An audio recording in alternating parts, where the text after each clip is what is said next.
आगामी लोकसभा चुनाव को लेकर इंडिया गठबंधन के उम्मीदवार अर्चना रविदास के पक्ष में चुनावी सभा को संबोधित करने तेजस्वी यादव शनिवार की दोपहर बाद जमुई श्री कृष्ण सिंह स्टेडियम पहुंचे, जहां कार्यकर्ताओं व समर्थकों ने उनका जमकर स्वागत किया, साथ ही जिंदाबाद के नारे भी लगाए। साथ में मुकेश सैनी के अलावा लोकसभा प्रत्याशी अर्चना रविदास, शेखपुरा विधायक विजय सम्राट, पूर्व मंत्री विजय प्रकाश, सिकंदरा के पूर्व विधायक बंटी चौधरी, जमुई के पूर्व विधायक अजय प्रताप सहित इंडिया गठबंधन के कई नेता मौजूद थे। इसी दौरान तेजस्वी ने भाजपा और एनडीए पर जमकर हमला किया। विजय प्रकाश जी और सभी महागठबंधन के नेतागण, पदाधिकारीगण, कांग्रेस पार्टी के बंटी चौधरी जी, हमारे मंत्री अजय बाबू जी, शेखपुरा के विधायक विजय सम्राट जी, संजय यादव जी कोटा से, सभी लोग यहाँ उपस्थित हैं। सभी लोगों का खासतौर पे हमारे दूर दराज से जमुई से आए हुए सभी बुजुर्ग अभिभावक, सभी हमारे नौजवान युवा साथी, आप सब लोगों का स्वागत करते हैं आज की सभा में।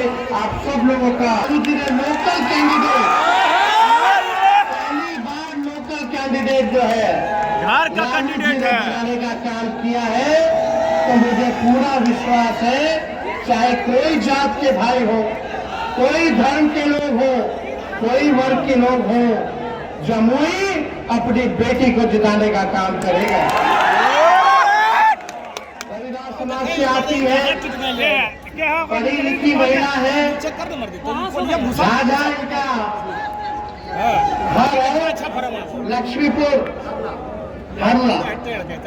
तो आप सब लोग जानते हैं कि एक आधी आबादी को भी महागठबंधन ने, हमारे नेता ने, लालू जी ने सम्मानित करने का काम किया है। और हम सब लोग दूसरी तरफ अगर देखेंगे, भाजपा की तरफ देखेंगे, एनडीए की तरफ देखेंगे, तो ये एनडीए वाले लोग केवल जमुई सीट को प्रयोगशाला बना रखा है। कभी इसको कभी उसको यूज करता है, टिकट दे देगा, यूज कर और ऐसे लोगों को टिकट मिलेगा जो जमुई में टिकेगा नहीं। आज राष्ट्रीय जनता दल ने, महागठबंधन ने ऐसा प्रत्याशी दिया है, आपके घर के लोगों के बीच की प्रत्याशी आप लोगों को मिला है।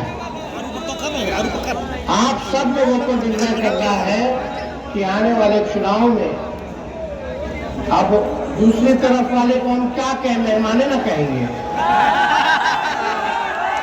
जो आतिथ्य है, मेहमान है, गेस्ट है। चुनाव जब तक है, चुनाव रहेगा, फिर वापस चले जाएंगे।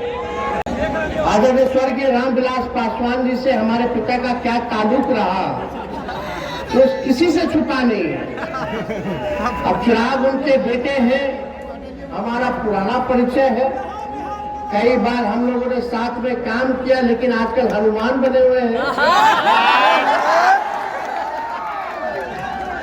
लेकिन वो भी भाई है, अब उनके भाई के जीजा है, तो मेहमान है, ठीक है, चलो कोई बात नहीं। मेहमान को लेकिन आप मेहमान का हम भी नहीं जानते हैं कि भाई पता कहाँ है। बताओ, हाथ उठा के एक व्यक्ति बता दीजिए कि उनका पता कहाँ है। जमुई के लोगों को अगर जरूरत पड़ेगी, देखे भी ना है, विदेश जाना पड़ेगा, तो कहाँ जाइएगा, कहाँ जाओगे बता दो जरा। आपको ज्यादा टिप्पा टिप्पणी नहीं करना है। प्रधानमंत्री जी यहाँ आए थे, एक बार भी परिवारवाद के बारे में जिक्र नहीं किया जमुई में। भाई और बहनों, प्रधानमंत्री जी आखिरी बार कब आए थे जमुई? चुनाव में, उसके अलावा कभी नहीं। फिर आए चुनाव में, साल बाद। पिछले बार क्या क्या बोला था याद है?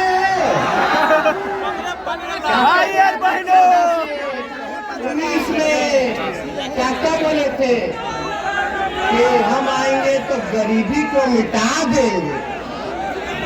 हाथ रख के दिल पर अब खुद को बताइए कि गरीबी मिटा है कि नहीं? बताइए, बढ़ा है कि नहीं बढ़ा?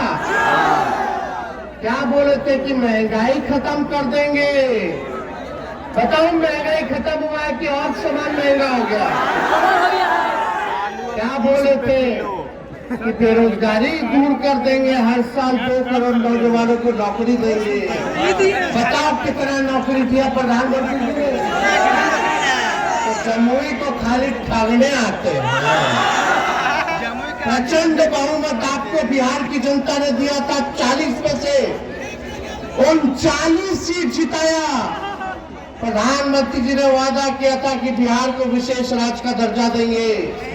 कहाँ मिला बिहार को विशेष राज्य का दर्जा? कुछ नहीं मिला। लेकिन आप अपने आप से पूछिए, लगातार आप लोग एनडीए को जिताते रहे हैं जमुई में। अब जमुई में जब एनडीए को आप लोग जिताए हैं तो बताओ आपके गांव के लिए क्या किया मोदी जी ने? क्या स्कूल बनवाया, अच्छा बनवाया, क्या किया मोदी जी को बताओ? क्या अच्छा अस्पताल कराया? कुछ नहीं कराया। कितने लोगों को नौकरी दिया मोदी जी ने, भारत सरकार ने? कुछ नहीं किया। केवल देश की संपत्तियों को बेचने का काम किया है।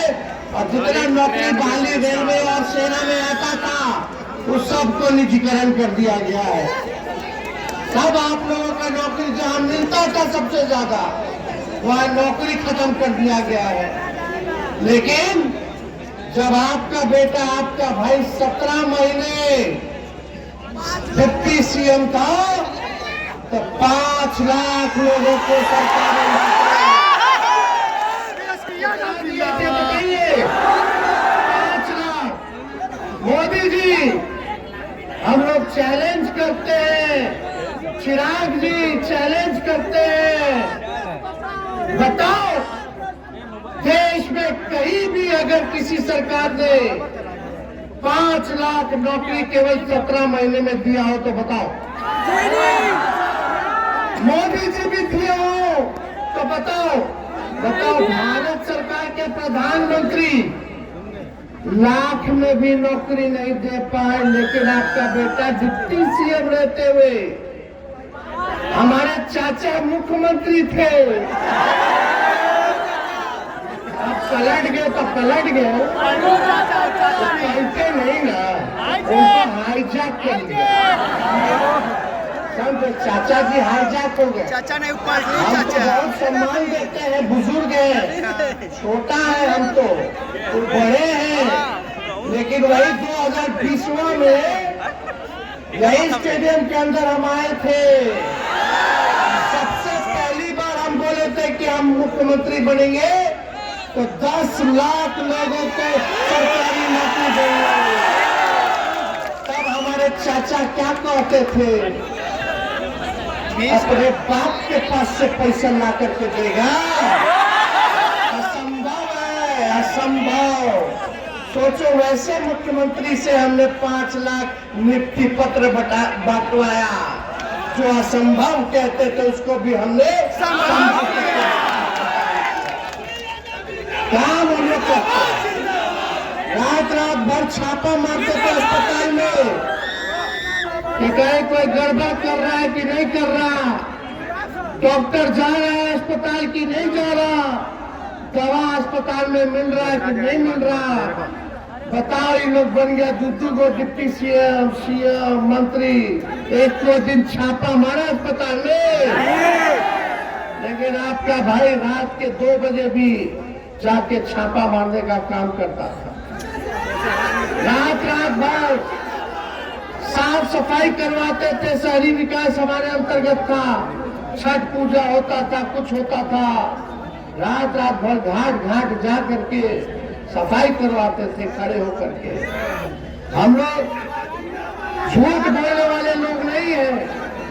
यहाँ मोदी जी बोलते हैं कि परिवारवाद है, परिवारवाद। तो जमुई में क्या है भाई? जमुई में जिताया पहला चरण का चुनाव कहाँ हो रहा है? गया, औरंगाबाद, नवादा, नवादा, जमुई में उन चिराग जी के जीजा जी सुशील कुमार तो औरंगाबाद में उनके पिता भाजपा के ही में कांग्रेस में खड़े थे, नेता थे, उनको सीपी ठाकुर के बेटे को विवेक ठाकुर के नवादा में और गया में जीतन राम जी, संतोष मांझी और उनका समझनी 4 सीट पे परिवार है। लेकिन हम लोग सब लोग भाई हैं, मिलते रहेंगे। इस देश की आजादी में सभी लोगों का कुर्बानी है, चाहे हिंदू हो, मुसलमान भाई हो, चाहे सिख हो, चाहे ईसाई हो, सब लोग हम लोग मिल के रहेंगे। यही हमारी देश की खूबसूरती है। सब लोगों को इज्जत कीजिए, सब लोगों को इज्जत दीजिए। हम लोग देखिए टिकट बांट रहे हैं हर जगह, कुशवाहा समाज को टिकट दे रहे हैं, अति पिछड़ा समाज को दे रहे हैं, दलित समाज को दे रहे हैं, स्वर्ण समाज को दे रहे हैं, यादव समाज को दे रहे हैं, सभी लोगों को हम लोग मुसलमान भाइयों को दे रहे हैं, सब लोगों को लेकर चल रहे हैं कि सबको मौका मिले। लेकिन यहाँ मोदी जी आएंगे, भाजपा वाले लोग बोलता है भोटेरवा साहब बोलता है, क्या बोलता है कि नीमन कैंडिडेट देखे भाजपा वाला, ऊपर देखना है, ऊपर यही बोलता, ऊपर ऊपर। तो हम बता दें, ऊपर वाला अगर अच्छा लगता है, मोदी जी अच्छे लगते हैं, तो अच्छे लोग को टिकट क्यों दे देते हैं? इतना ही अच्छा है। तो आज मोदी जी, आप लोग देखें अगर ऊपर, तो मोदी जी नीचे नहीं देखते हैं, गरीब को नहीं देखते, पूंजीपतियों को देखते हैं। समझिए, ध्यान बतलाइए। लोग बोलता देश का ना विकास, जब आपके गांव का विकास नहीं होगा, आपके जिले का विकास नहीं होगा, आपके राज्य का विकास नहीं होगा, तो देश का कैसे हो जाएगा? गौवा के हो गौवा देश का विकास है भाई, गौवा तो देश नहीं ना है। ब्लॉक के होई, जिला के होई, राज्य के होई, तब ना देश बनता है। अरे गांव से ना ब्लॉक बनता है भाई, ब्लॉक से विधानसभा अपना बनता है, जिला बनता है, राज्य बनता है जिला से, और राज्यों से ना देश बनता है। राज्य रहना नहीं करेगा तो देश कहां से बनेगा? तो ये समझिए, इधर उधर नहीं, अपना गांव में देखो कि मोदी जी क्या कर रहे हैं, राशन दे रहे, राशन।